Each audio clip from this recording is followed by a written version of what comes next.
रसिक हो, आज आपण एका अशा कलाकाराला भेटणार आहोत जे नामवंत आणि ज्येष्ठ आहेत. तुम्हा आम्हाला परिचयाचे आहेतच, परंतु अखिल महाराष्ट्र ज्यांना संगीताच्या आणि नाटकाच्या क्षेत्रात अग्रणी मानतो असे नटश्रेष्ठ श्रीयुत प्रसाद सावकार. नमस्कार प्रसाद बाब. नमस्कार. प्रसाद बाब, तुम्ही नाटकाच्या क्षेत्रात कधी आणि कसे आलात ते मला सांगा. अगदी बाळबोध प्रश्न विचारला ना? बाळबोध नाही, बरोबर आहे. माझा जन्म नाटक कंपनीच्या परिसरातच झाला. आमच्या वडिलांची रंगदेवता नाट्य मंदिर या नावाची एक नाट्यसंस्था होती. ती गुजरातमध्ये बडोदा शहरात दौऱ्यासाठी गेली होती. तिथं माझा जन्म झाला. तेव्हा गुजरात हे मी माझी जन्मभूमी समजतो. हो. त्यानंतर आमचे आई वडील यांचा जन्म गोव्याचा. हो. तेव्हा गोवा हे माझी मातृभूमी असं म्हणतो. हो. आणि नंतर मी महाराष्ट्रात उपजीविकेसाठी गेलो म्हणा, आणि महाराष्ट्र ही माझी कर्मभूमी. अशी त्रिस्थळी यात्रा आहे माझी. हो ना. बरं, पण मला एक सांगा की आता अभिनयाचं प्रशिक्षण घेऊन किंवा अभिनेते अभिनेत्री हे नाटक सिनेमा यांच्या क्षेत्रात येतात. बरोबर. किंवा नाट्य स्पर्धेतून एखादा निर्माता त्यांचे कलागुण हेरून त्यांना नाटक सिनेमाच्या क्षेत्रात चमकवतो. बर. तर परंतु तुमच्या वेळी या क्षेत्रात येण्याची पद्धत काय होती? म्हणजे कशा पद्धतीने तुम्ही नाटकाच्या किंवा सिनेमाच्या क्षेत्रात येत होतात? वा वा वा, फार छान प्रश्न विचारला बरं का. अगदी अगदी उत्तमच प्रश्न विचारला. त्याचं काय आहे, आमच्या वेळी कोणी नाटकात जायचं याला काही धर्मंदच नव्हता. खरं? हो, जो उठतो तो नाटकात जायचा. तुम्हाला त्याचा मी किस्सा सांगतोय, घडलेला किस्सा सांगतो.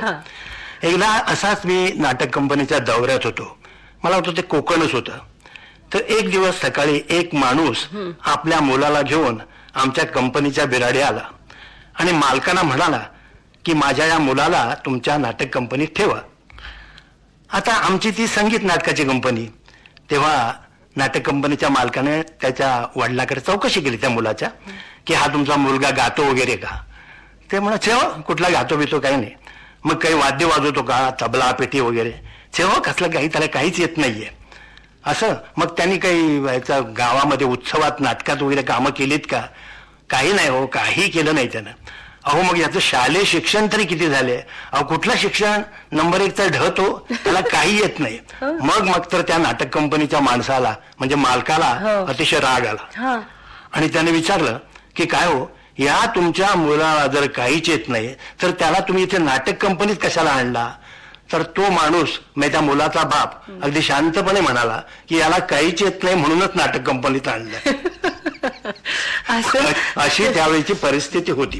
पण माझं मात्र थोडंसं वेगळं होतं. मला तेच सांगायचं. म्हणजे मी तुम्हाला मगाशी सांगितलं की माझ्या वडिलांची कंपनी होती आणि त्या कंपनी बरोबरच बरेच दिवस मी राहिल्यामुळे माझ्यावरती सगळे संस्कार झालेले. आणि तिथून मग हळूहळू मी मुंबईकडे गेलो. मुंबईत गेल्यानंतर मला प्रथम एक छान पिक्चर मिळालं. कोणतं? एक ह्याचं राजाभाऊ परांजपे यांनी पेडगावचे शाणे ह्या नावाचं एक पिक्चर काढलं. अतिशय गाजलं आणि त्यात मला भूमिका पण चांगली होती.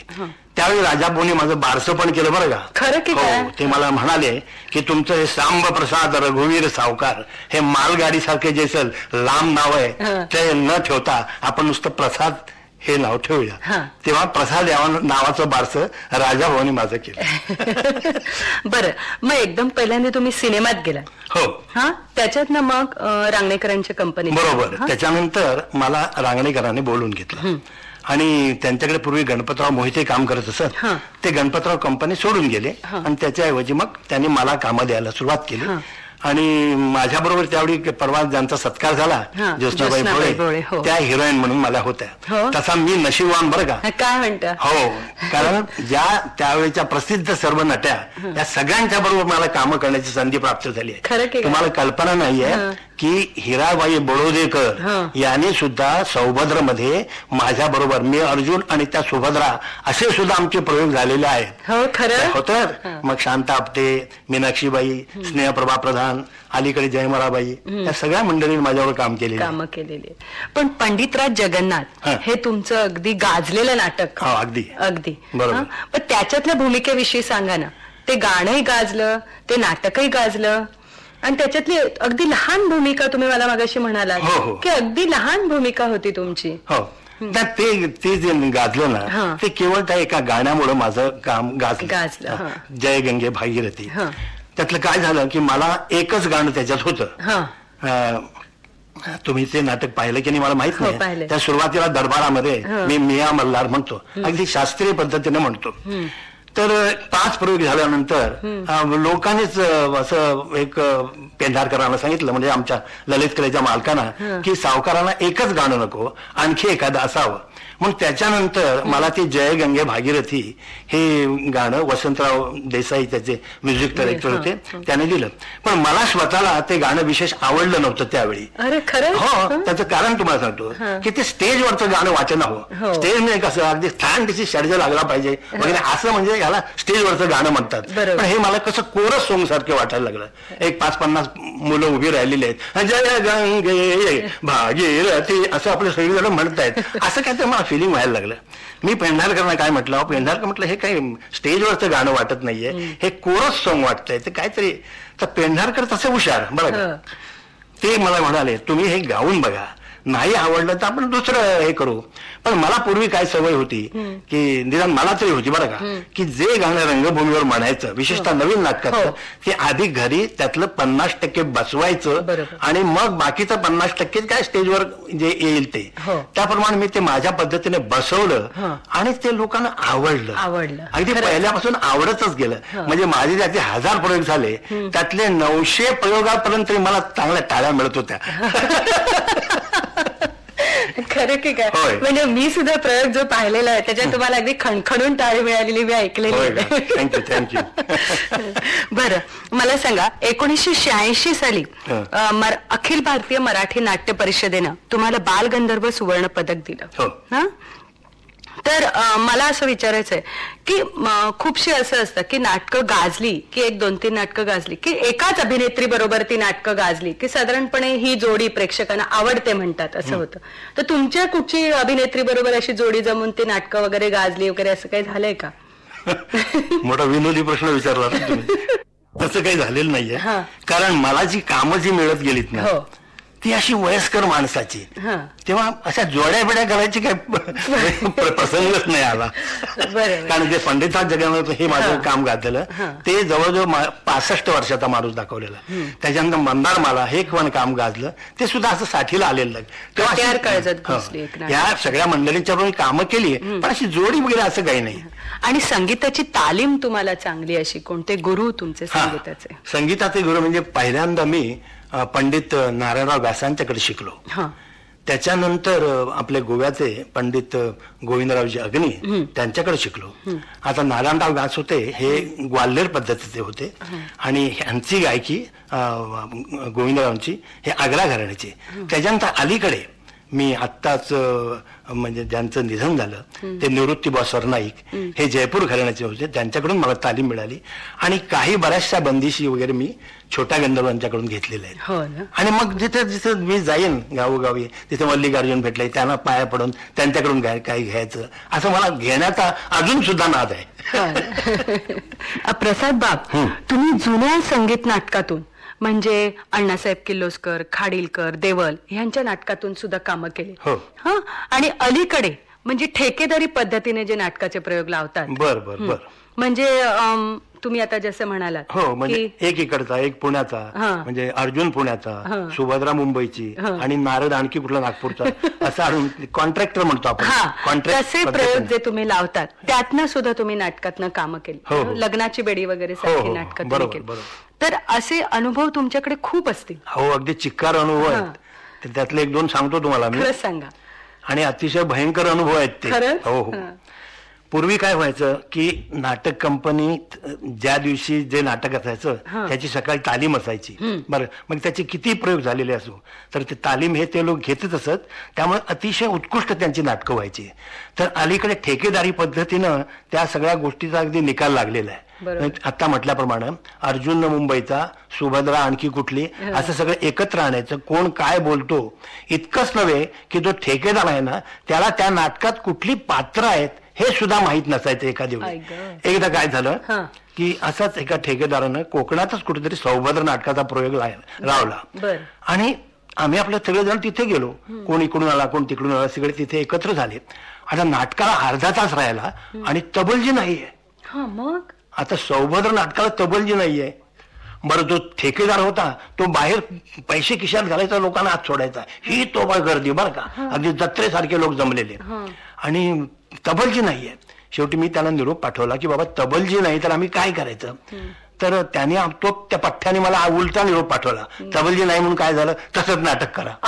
छान, म्हणजे आम्ही लोकांच्याकडून मार खा याचा त्याचा अर्थ. मी त्याला पुन्हा निरोप पाठवला, आजचं नाटक कॅन्सल कर, हे नाटक सौभद्र आहे आणि इथं सगळ्या लोकांना हे सौभद्र नाटक पाठ आहे, असं काय होणार नाही. मग तो धावत धावत आला आणि माझ्याशी वाद घालायला लागला. असं कसं तबलजी नाही मिळतं, नाटक कसं कॅन्सल करायचं, इतकं लोक आलेले आहेत आणि हे आणि ते. इतक्यात तिथे एक माणूस उभा होता. काय झालंय म्हणाला, अहो तबलजी नाही आला आमचा.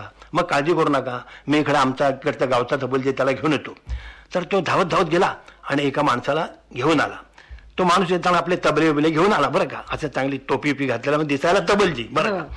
तर मी त्याला नमस्कार केला वगैरे आणि म्हटलं आता नाटक सुरू करायचं ना. हो करा म्हणा, तुम्ही कशाला काळजी करता, मी छान वाजवतो म्हणाला. बघा तुम्ही. झालं नाटक सुरू झालं बरं का आमचं. तर अर्जुन मी माझं वाक्य झालं, हा मूर्खा भरत कुळाधमा या धनंजय वीराला द्यायची असं म्हणायचं सोडून त्या अंधपुत्राचं नाव घ्यायला तुला शंका कशी नाही आली. त्याच्यानंतर माझं गाणं, नाही झाले षण्मास मला राज्य सोडून नाही झाले, हे माझं गाणं. हे गाणं सुरू झालं आणि एक प्रकारचा विचित्र आवाज यायला लागला बघा.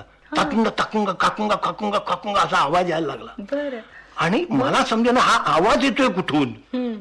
झालं, मी लांबपर्यंत पाहिलं तर प्रेक्षकामध्ये म्हटलं कोणी एखादा चावट मुलगा काही आवाज बिवाज काढतोय का, नाही. तर मला त्यावेळी लांबचं दिसत होतं, अलीकडे दिसत नाही. तर पाहिलं तर नाही, सगळं व्यवस्थित आपले शांत बसलेले आहेत. मग करता करता लक्ष त्या पेटीवाल्याकडे गेलं. तर पेटीवाला मान खाली घालून हसतोय बरं का. मग त्या तबलजीकडे माझं लक्ष गेलं. तो तबलजी करायचा काय, हातानं तर वाजवायचाच आणि तोंडाना सुद्धा झालं. माझं गाणं झालं. त्याच्यानंतर तो नारळ आला, राधा जर मधु मिलिंद, त्याचा सुद्धा आपला तोंडाने आवाज काढतोय सगळा बरं का. चला आमचा गोंधळ झाला. म्हटलं हा चाललाय काय. एक माझ्या डोक्यात अशी कल्पना आली, खेडेगावात काय आहे की वाद्य वाजायला लागली की काही काही माणसाच्या अंगात येतं. तसं मला वाटलं की याच्या अंगात बिंगात येतं की काय. नंतर ती सुभद्रची गाणी झाली, एखादा अंक पडला. अंक पडल्यावर मी त्या तबलजीला आतमध्ये बोलून पाठवला, बाबा रे तू म्हटलं हातानं वाजवतोयस आणि तोंडाने बोल काढतोयस, काय प्रकार काय तुझा. काय करू म्हणाला, तुम्ही मला आयत्या वेळी बोलवलं, माझ्या तबल्याला ओढ नाही, तुम्हाला ऐकू तर गेलं पाहिजे की नाही म्हणाला. म्हणून मी हाताने वाजवतो तोंडाने वाजवतो म्हणाला.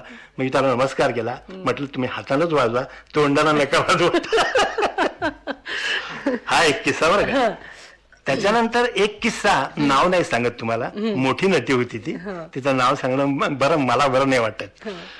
तर ती होती सुभद्रा आणि झालं काय की तिचा नवरा पण तिच्याबरोबर काम करत असे अर्जुनाचं. तर एकदा अर्जुन मी होतो आणि ती सुभद्रा होती. तर मी तिला म्हटलं की बाई म्हटलं तुम्ही काही वेगळं वगैरे असं बसवलेलं नाही ना. नाही नाही म्हणाले, तुम्ही करा, ते अगदी म्हणजे मला असं तुम्ही झकासपैकी नेहमी करता तसं करा. झालं. शेवटी तर सुभद्रा चक्कर येऊन पडते ना, त्यावेळी त्या सीन आला तो. त्यावेळी कसं असायचं की ती चक्कर येऊन पडताना तिचा नवरा तिला असा धरायचा, ती अशी घालूनच घ्यायची अशी आणि तो तिला सांभाळून घ्यायचा आणि हळू खाली ठेवायचा. मला हे काही तिने सांगितलेलं नाहीये. तर मी म्हटलं आता काय करू. पूर्वीच्या सुभद्रा काय करायच्या, आई ग आली मला चक्कर असं म्हणून बसायच्या आणि झोपायच्या बरं का. म्हणजे तिला पकडायचा काही प्रश्नच नसायचा. तर ही अशी पडणार मला काय माहित. आणि मी ह्याच्यात असताना ती जी पडली ती खालीच पडली. आणि कोकणातलं स्टेज, तिथे चांगले दगड बिगड आणि दुसऱ्या दिवशी सुभद्रा लंगडी. तिने जर मला आधी सांगितलं असतं तर मी केलं असतं होते. अशा पुष्कळ गमती झालेल्या आहेत. बरं मला सांगा, प्रसाद भाऊ, आता तुम्ही संगीताच्या क्षेत्रासाठी काय करत आहे? म्हणजे आता म्हणजे काय की मी माझ्याकडं बऱ्यापैकी विद्या आहे, बऱ्याच लोकांच्याकडे मी शिकलेलो आहे, जमवलेलं आहे शास्त्रीय संगीत. तर कोणी माझ्याकडे आले तर मी त्यांना गाणं शिकवतो फक्त. तर तसे एक 2-4 विद्यार्थी मी इथे आहेत माझ्याकडे, त्यांना मी गाणं वगैरे शिकवतो आणि मला त्याच्यात अतिशय आनंद मिळतो. खरंच. तर असे आमचे प्रसाद बाब, जे स्वतः तर संगीताच्या क्षेत्रात, नाटकाच्या क्षेत्रात घडत आलेच, आपल्या स्वतःला, आपल्या स्वतःच्या बुद्धीला, आपल्या स्वतःच्या कलेला त्यांनी घडवलंच, पण अजूनही या वयात सुद्धा त्यांची आपल्या विद्यार्थ्यांना देण्याची एक प्रकारची आस आहे, एक प्रकारची इच्छा आहे. प्रसाद बाब, मी तुमच्यापेक्षा खरी वयाने लहान आहे, पण परमेश्वराकडे मी इतकंच मागते की उत्तम दीर्घायुष्य तुम्हाला मिळो. नमस्कार. नमस्कार.